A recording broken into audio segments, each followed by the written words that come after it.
Los océanos cubren más del 70% de la superficie de la Tierra. Son una extensión inmensa, con profundidades que aún hoy nos cuesta imaginar y que, durante la mayor parte de la historia, fueron una barrera casi infranqueable para el ser humano. Y aunque con el tiempo hemos aprendido a domar el mar, con barcos, submarinos e incluso sondas capaces de bajar a zonas abisales, la realidad es que seguimos sin tener del todo claro qué pasa ahí abajo. De hecho, cada año se describen nuevas especies para la ciencia. Algunas son tan raras que parecen sacadas de las pesadillas de Lovecraft. Y es normal, el mar siempre ha tenido una mezcla perfecta entre fascinación y terror. Es bonito, sí, pero también oscuro, impredecible y te puede matar sin que te des cuenta. Desde que existe gente mirando al horizonte desde la costa, existen también historias sobre criaturas imposibles. Serpientes gigantes, bestias que hunden barcos, sombras que pasan bajo la quilla y criaturas con más tentáculos que en una película porno japonesa. Porque así nacen muchos mitos marinos, con un avistamiento a medias, una tormenta, una silueta confusa y una imaginación que hace el resto. Así que hoy vamos a hablar de monstruos marinos y de las historias que hay detrás. ¿Qué hay de verdad en todo esto? ¿Tienen estas historias explicación lógica? ¿O existe la posibilidad de que un bicho terrorífico aparezca de la nada cuando vas en tu barquito y te coma de un bocado? Vamos a verlo. Y hoy nos centraremos en ballenas.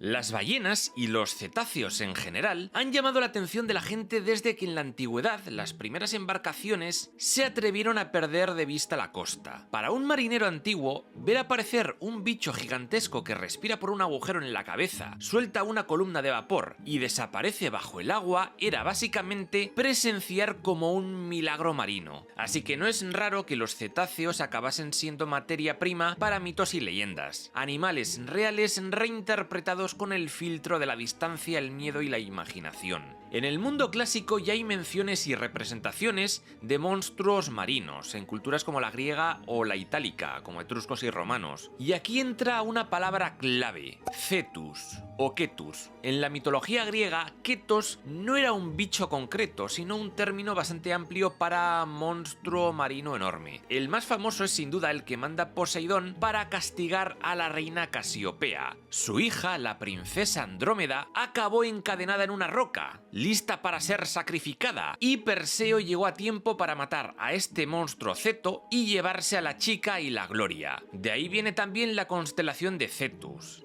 Y sí, de Cetus sale la palabra cetáceo. En la Biblia, el leviatán aparece sobre todo en Job, Salmos e Isaías, como una gran criatura del mar asociada al caos y al poder. En Job 41 se describe como una bestia gigantesca indomable, casi acorazada, imposible de capturar o domesticar. En Salmos 74 se presenta como un enemigo derrotado por Dios, y en Isaías 27 se la llama serpiente o dragón del mar, que Dios acabará castigando. Y sí, además está el episodio de Jonás, donde Dios ordena a un gran pez que se trague al profeta y lo mantiene dentro 3 días y 3 noches antes de expulsarlo. La tradición popular lo convirtió en una ballena, aunque el texto bíblico dice gran pez. También está el Makara en la mitología hindú, una criatura híbrida asociada a dioses del agua y que en algunas interpretaciones pudo inspirarse en animales reales como cocodrilos, dugongos o delfines de río. Y quién sabe si en una ballena también. Luego está el clásico confundir una ballena con una isla. Y es que en bestiarios medievales como el Physiologus aparece el Aspidoquelonio, una criatura tan enorme que cuando flotaba quieta en la superficie parecía tierra firme, parecía una isla, porque parecía una masa oscura con algo de arena, algas y daba esa sensación de isla. Total, que los marineros se acercaban, desembarcaban,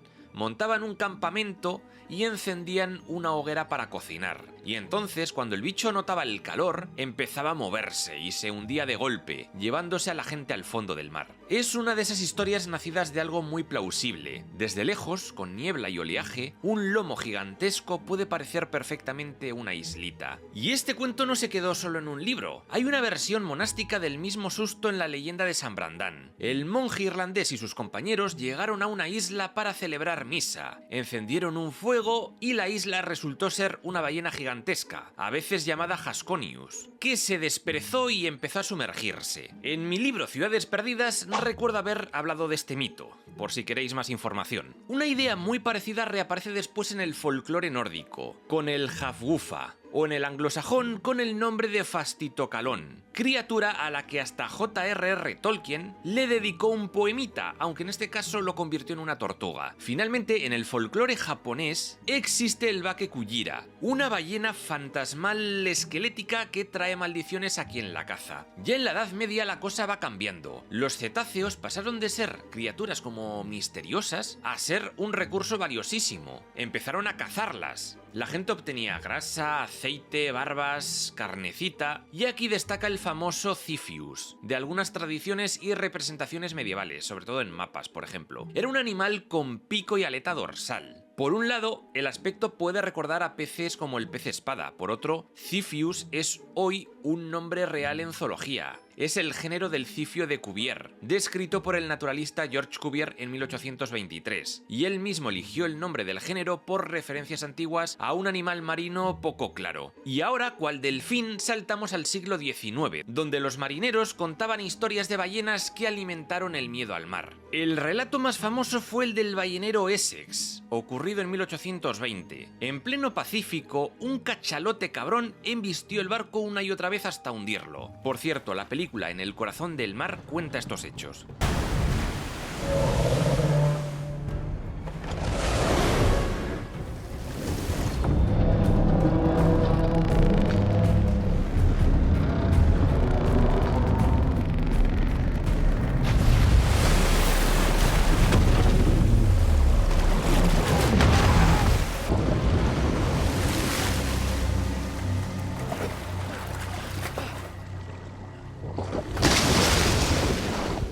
La tripulación logró escapar en botes, pero lo peor vino después. Semanas y semanas a la deriva, sin agua ni comida, con la gente cayendo una por una en una desesperación tan brutal que todo acabó en canibalismo para sobrevivir. Es una historia tan jodida y monstruosa que parece inventada, pero ocurrió, y dejó claro que el océano no necesita criaturas mágicas para convertirse en una pesadilla. Tiempo después, en 1851, pasó algo muy parecido con otro ballenero, también en el Pacífico, también con un cachalote herido y furioso, y también con un barco que terminó destrozado y hundido, aunque estos marineros tuvieron algo más de suerte y acabaron rescatados por otro ballenero, el Nantucket. Y hablando de Nantucket, ahora viene lo más mítico. También por esta época apareció una celebridad marina real, Mocha Dick, un enorme cachalote blanquecino que vivía cerca de la isla de Mocha, frente a Chile. Según los relatos, sobrevivió a muchísimos enfrentamientos con balleneros y terminó muriendo en 1838. Su historia se publicó en 1839 y acabó influyendo en Herman Melville para escribir su famosa novela Moby Dick, de 1851. Por cierto, hace unos días me vi la miniserie de 2011 en Prime y joder, qué horror el CGI. Me sigo quedando con la clásica, la miniserie del 98.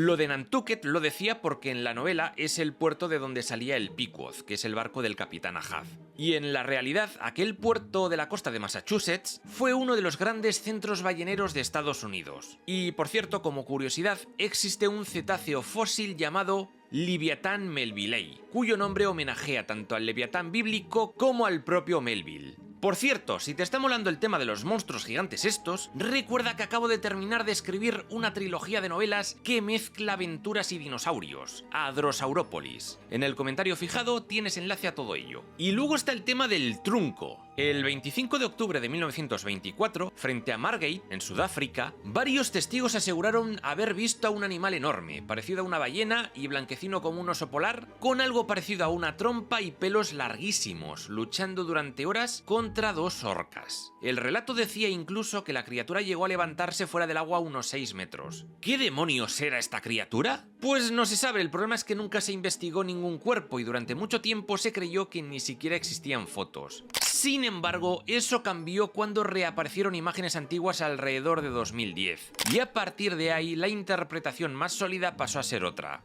No era un animal extraño, no era una criatura desconocida, sino un globster, es decir, una gran masa orgánica de un cetáceo en descomposición, que, al perder estructura, adopta formas irreconocibles. En este contexto, los supuestos pelos encajan mejor como fibras de tejido conectivo deshilachado, y la pelea con orcas podría ser sencillamente orcas alimentándose de un cadáver flotante. Y esto no es una rareza aislada, los globsters aparecen mucho más de lo que parece, y muchas veces disparan titulares porque se ven como algo que no encaja, como un animal desconocido. Normalmente se bautizan por el lugar donde aparecen y casi siempre el patrón se repite. Un cuerpo enorme, sin huesos visibles, con aspecto fibroso o gelatinoso y una forma tan rara que invita a imaginar monstruos extraños. Algunos casos clásicos son, por ejemplo, el monstruo de San Agustín, de 1896, en Florida, que se llegó a presentar como un pulpo gigante, pero cuyos estudios posteriores lo identificaron como una masa de colágeno procedente del cadáver de una ballena. Luego también estaría el llamado monstruo de Tasmania, de 1960, otro bulto enorme con aspecto extraño, que más tarde también se interpretó como restos de cetáceo.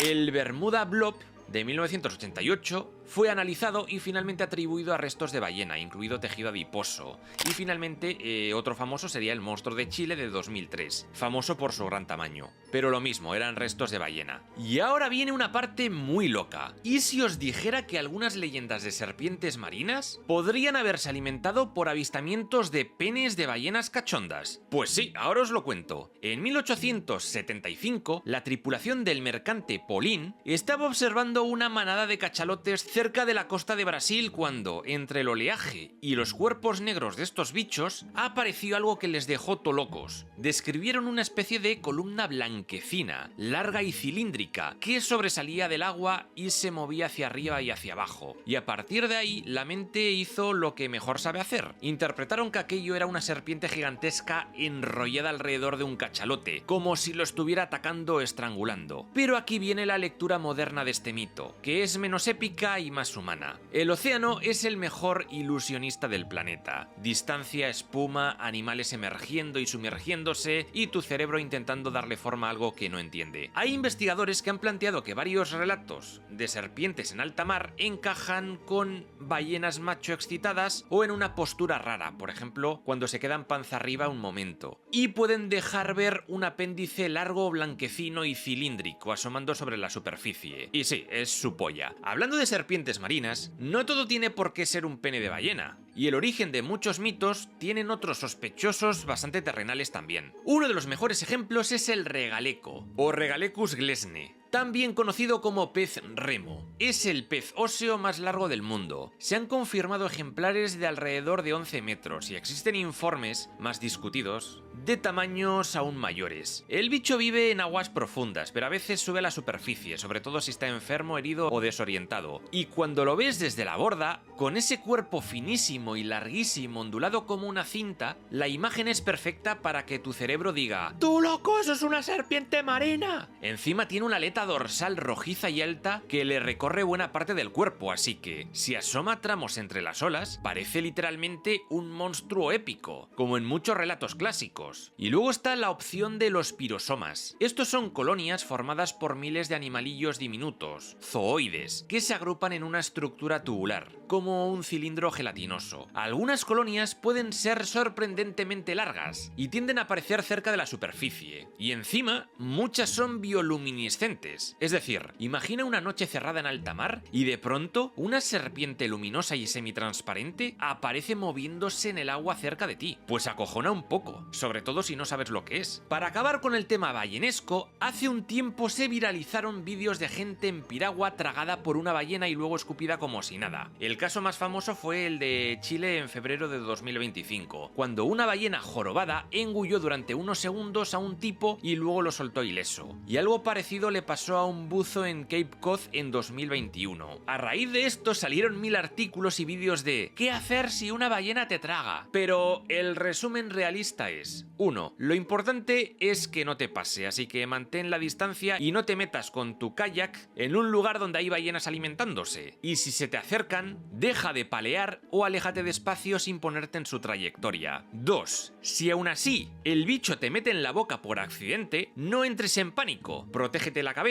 pega brazos al cuerpo, evita manotazos y espera que te expulse. Las ballenas jorobadas no pueden tragarte de verdad. Suelen soltar lo que no les sirve. Y 3. Cuando salgas, aléjate cagando leches y no vuelvas al mar nunca más. En fin, el hecho de que los cetáceos tengan que subir a la superficie para respirar juega en su contra si quisieran pasar desapercibidos. Por eso, en general, es muy difícil que exista hoy en día alguna especie grande de ballena oculta en las profundidades sin que tengamos ninguna pista. De todas formas, el mar siempre se reserva margen para lo raro, y hay especies de ballenas muy esquivas. Y dentro de estos huecos entran dos casos curiosos de la zoología histórica que a veces se citan como posibles cetáceos no confirmados. Por un lado está la llamada ballena de Giglioli, o Amphiptera pacifica, y por otro el delfín rinoceronte, o Delphinus rhinoceros. Ambas especies fueron descritas por naturalistas, y ambas tenían el mismo rasgo llamativo: dos aletas dorsales, con una segunda aleta muy adelantada y que, en el caso del delfín, podía dar la impresión de un cuerno. Hay quien dice que más que especies nuevas, pudieron ser individuos con una malformación, como una aleta dorsal partida, duplicada o desplazada, o incluso una confusión visual desde la cubierta de un barco. Por ejemplo, dos animales nadando muy pegados, que durante unos segundos parecen uno solo con una dorsal extra. Y luego está un misterio mucho más moderno, real y bien documentado: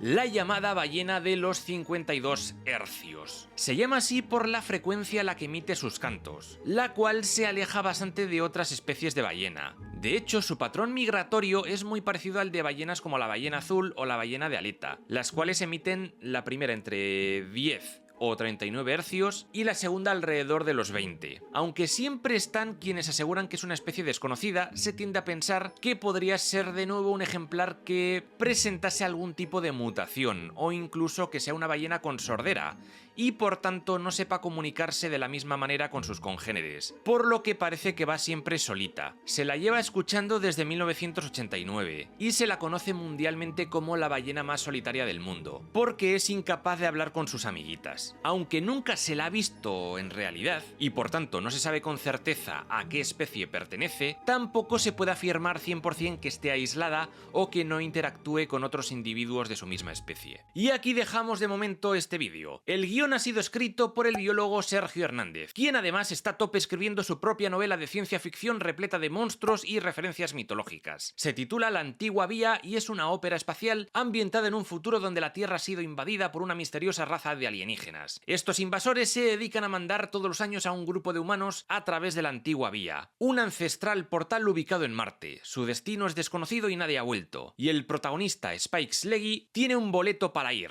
¿Logrará salir con vida? ¿Qué misterio se encontrará al otro lado? Si queréis saberlo, os dejo las redes sociales de Sergio para que seáis al día y seáis los primeros en ir a pedirle spoilers.